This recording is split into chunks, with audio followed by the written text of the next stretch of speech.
Assalamualaikum warahmatullahi wabarakatuh. Hai teman-teman semua, selamat pagi dan salam sejahtera untuk kita semua. Perkenalkan, kami dari kelompok 7 yang beranggotakan Hari Wahid Pratama, Dahliana Jailani, Indah Christine, dan Diana Aprida. Pada video pembelajaran kali ini, kita akan membahas tentang lingkungan dan budaya organisasi. Langsung saja pada pengertian yang pertama, yaitu 1. Lingkungan organisasi. Organisasi dalam menjalankan aktivitasnya untuk mencapai tujuan tidaklah terlepas dari lingkungan eksternal dan lingkungan internal. Lingkungan organisasi terdiri dari 2 elemen antara lain lingkungan khusus dan lingkungan umum. Lingkungan khusus disebut sebagai pihak yang terpengaruh secara langsung pada organisasi, seperti pemilik perusahaan, karyawan, pemasok, dan lain sebagainya, yang dapat mempengaruhi perusahaan secara langsung. Dan lingkungan khusus dibagi menjadi 2, yaitu pihak yang berkepentingan internal dan eksternal. Pihak yang berkepentingan internal adalah para karyawan, dewan direksi, dan pemilik. Sedangkan pihak yang berkepentingan eksternal termasuk pemasok, penyedia tenaga kerja, pelanggan, dan pesaing. 2. Budaya organisasi. Budaya organisasi adalah sistem makna dan keyakinan bersama yang dianut oleh para anggota organisasi, yang menentukan sebagian besar cara mereka bertindak satu terhadap yang lainnya, dan terhadap orang luar. Budaya itu mewakili persepsi yang dianut bersama oleh organisasi tersebut yang menentukan anggota-anggotanya harus berperilaku. Budaya mempunyai beberapa makna, yaitu A. Budaya adalah sebuah persepsi. Bukan sesuatu yang dapat disentuh atau dilihat secara fisik, namun para karyawan menerima dan memahami melalui apa yang mereka alami di dalam organisasi. B. Budaya adalah organisasi yang bersifat deskriptif, yaitu berkenaan dengan bagaimana para anggota menerima dan mengartikan budaya tersebut. C. Budaya merupakan aspek penerimaan atau penganutan, yaitu meskipun para anggota dari latar belakang yang berbeda dan dari jenjang organisasi yang berbeda, tetapi mereka cenderung mengartikan budaya organisasi dengan cara yang sama. B. Macam-macam lingkungan organisasi. Lingkungan organisasi dibagi menjadi 2 bagian. Yang pertama, lingkungan internal. Yang lingkungan internal di mana dibagi menjadi 1 bagian, yaitu lingkungan yang terkait langsung atau mikro. Dan lingkungan yang terkait langsung atau mikro ini dibagi lagi menjadi ke dalam 2 bagian, yaitu lokal dan internasional, seperti pemilik organisasi, tim manajemen, para anggota atau para pekerja, lingkungan fisik organisasi. Yang kedua, yaitu lingkungan eksternal. Lingkungan eksternal dibagi menjadi 1 bagian, yaitu lingkungan yang tidak terkait langsung atau makro.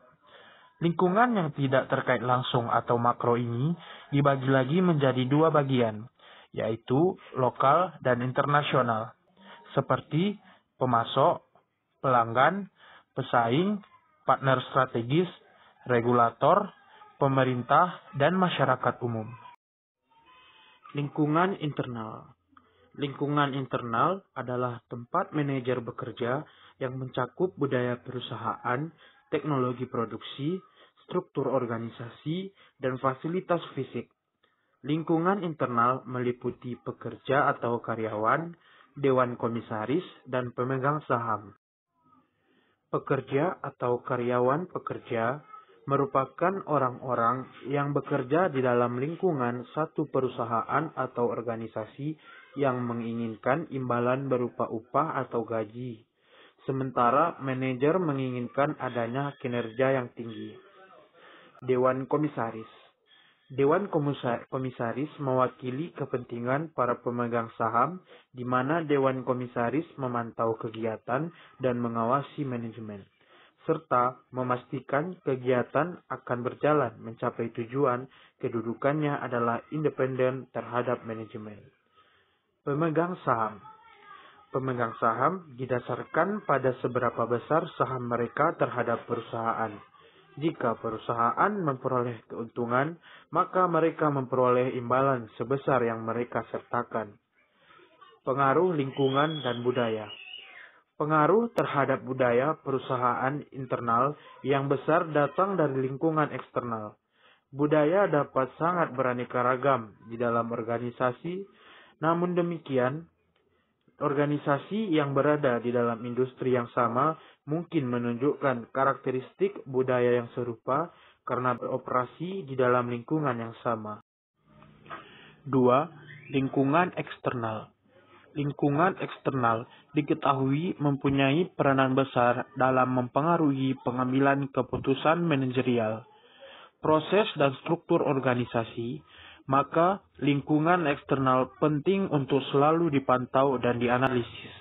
Tetapi lingkungan eksternal secara keseluruhan sangat sulit untuk dianalisis karena lingkungan eksternal sangat kompleks dan saling terkait satu sama lain.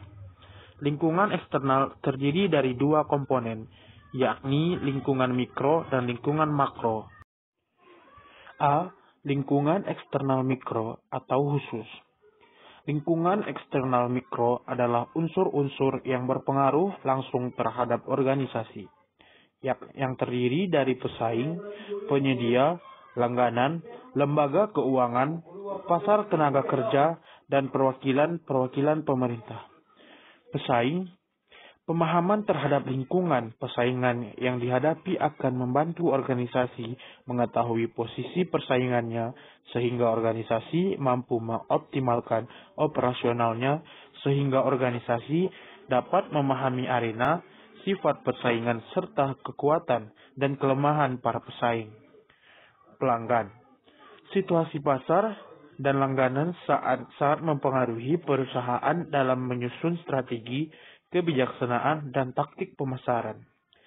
Perusahaan akan dapat menjaga kelangsungan hidupnya dan berkembang bila ia dapat memuaskan kebutuhan dan keinginan pelanggan.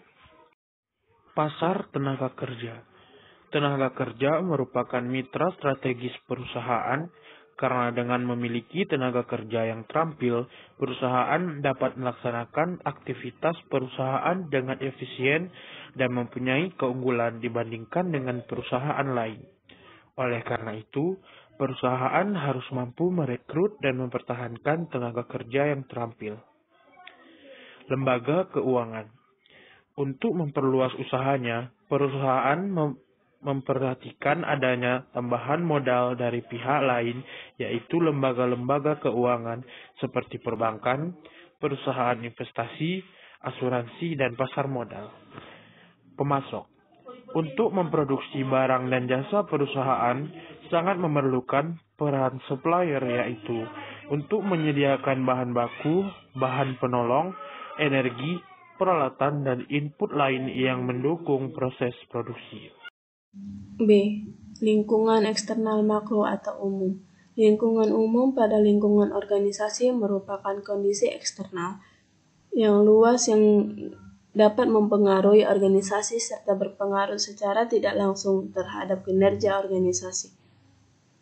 Lingkungan eksternal makro meliputi berbagai faktor, antara lain kondisi ekonomi, politik dan hukum, sosial budaya, demografi teknologi, dan kondisi global yang mungkin mempengaruhi organisasi.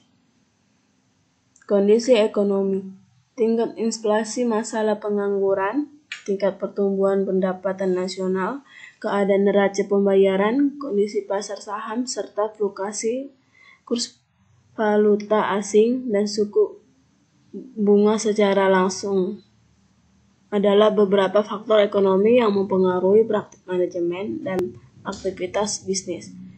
Terdapat hubungan timbal balik antara keadaan perekonomian dan aktivitas bisnis atau dunia usaha.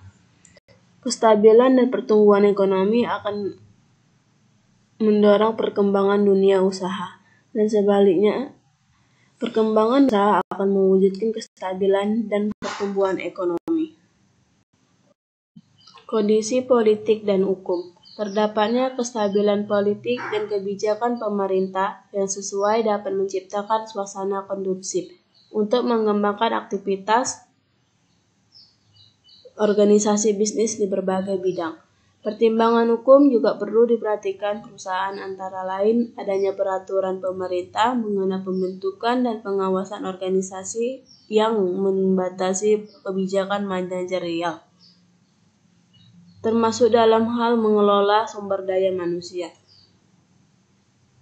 Kondisi sosial budaya. Para manajer perlu memperhatikan adanya perubahan sosial budaya masyarakat, khususnya pola dan tren pasar yang dituju. Manajer perlu menyesuaikan strategi bisnis, terutama pemasarannya, dengan kondisi nilai-nilai sosial, kebiasaan, dan selera konsumen. Sebagai contoh, saat ini tren nilai dan selera masyarakat perkotaan adalah kembali ke alam, sehingga perusahaan perlu menyesuaikan strategi pemasarannya. Misalnya dengan membuat produk yang alami tanpa bahan pengawet. Kondisi demografi. Mencantum kebiasaan yang berlaku dalam karakteristik fisik dan populasi seperti jenis kelamin, usia, tingkat pendidikan, lokasi geografi, pendapatan, konsumsi keluarga. Perubahan pada karakteristik ini dapat berpengaruh pada kebijakan manajemen perusahaan dalam merencanakan, mengorganisasikan, memimpin, dan mengontrol organisasi bisnisnya. Teknologi. Teknologi pun menjadi salah satu faktor yang mempengaruhi keputusan manajer, terutama dalam hal pengembangan produk. Sebagai contoh, saat ini dinamika industri ponsel sedang berkembang pesat. Kita perlu mendapatkan informasi adanya tawaran produk ponsel dengan berbagai fitur dan manfaat baru dalam waktu yang sangat cepat. Hal ini karena terkait dengan perkembangan teknologi yang terjadi.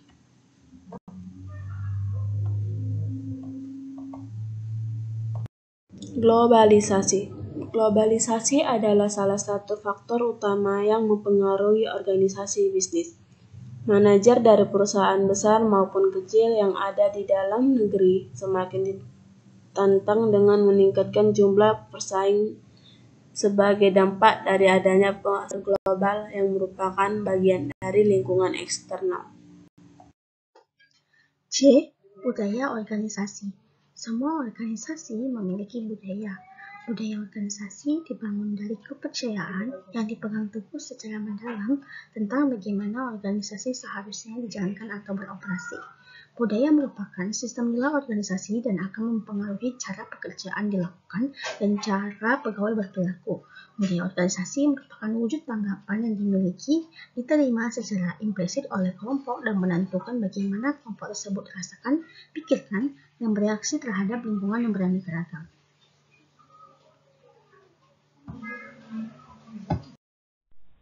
Yang ke-D, dimensi budaya organisasi. Riset mengemukakan bahwa ada 7 dimensi yang secara keseluruhan menangkap hakikat budaya organisasi. Setiap dimensi tersebut, dari rendah sampai tinggi, yang semata-mata disebut bukan sebagai tipe budaya atau rendah, dan tipe budaya atau tinggi. Menilai organisasi dari ke-7 dimensi itu akan memberikan gambaran mengenai unsur-unsur pembentuk budaya organisasi tersebut. Dalam banyaknya organisasi, salah satu dimensi budaya itu kadang muncul di atas yang lain dan biasanya membentuk kepribadian organisasi dan cara kerja anggota organisasi. E. Fungsi dan ciri-ciri budaya organisasi.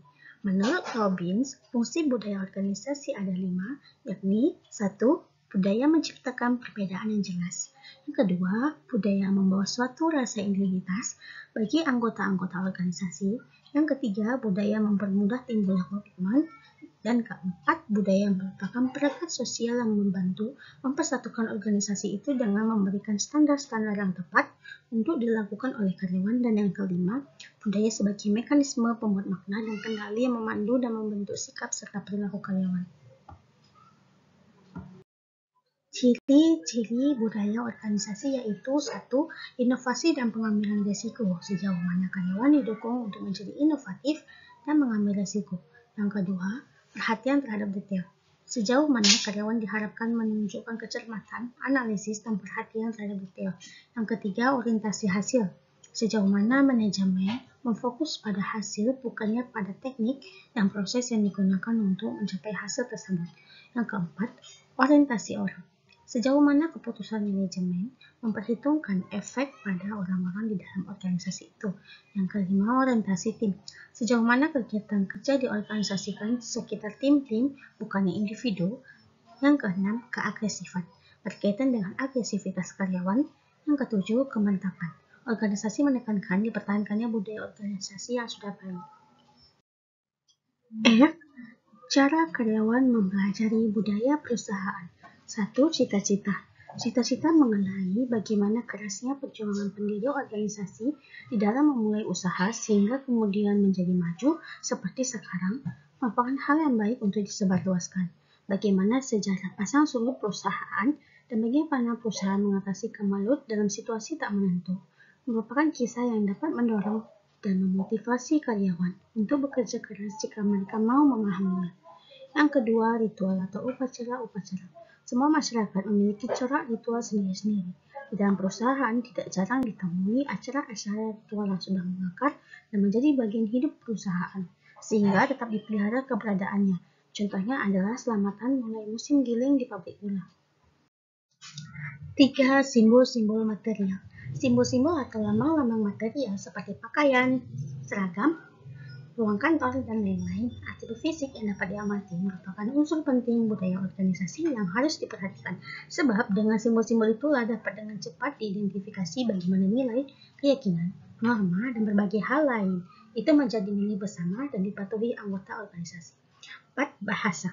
Bahasa merupakan salah satu media terpenting di dalam mentransformasikan nilai.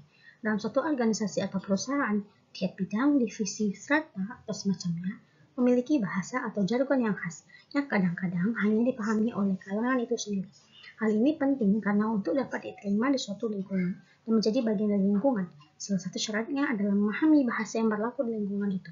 Dengan demikian, menjadi jelas bahwa bahasa merupakan unsur penting dalam budaya perusahaan. Isu-isu budaya organisasi terkini ada 5. Yang pertama, menciptakan budaya beretika.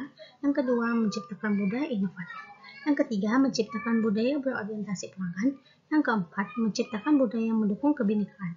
Dan yang kelima, spiritualitas dan budaya organisasi. Contoh kasus, konflik antar departemen divisi pemasaran sedang menunggu feedback dari staf penjualan dari apa yang diminta klien. Sementara staf penjualan sibuk dan tidak memasukkan feedback tepat waktu. Hal ini membuat divisi pemasaran terhambat dalam membuat laporan. Kemudian, terlambatnya laporan juga akan menimbulkan masalah dengan divisi keuangan. Penyelesaian dari kasus di atas, yakni pastikan bahwa peran dan tanggung jawab karyawan diklasifikasi dengan sejelas-jelasnya sebelum memulai pekerjaan sehingga semua orang mengetahui apa yang diharapkan dari mereka dan apa yang harus dikerjakan untuk memenuhi harapan tersebut. Jika karyawan belum mampu secara maksimal, maka akan dilakukan evaluasi kinerja untuk mencari tahu apa yang bisa dilakukan berkaitan dengan kinerja si karyawan. Itulah video pembelajaran yang dapat kami sampaikan pada hari ini. Lebih dan kurangnya kami mohon maaf. Assalamualaikum warahmatullahi wabarakatuh. Sampai jumpa.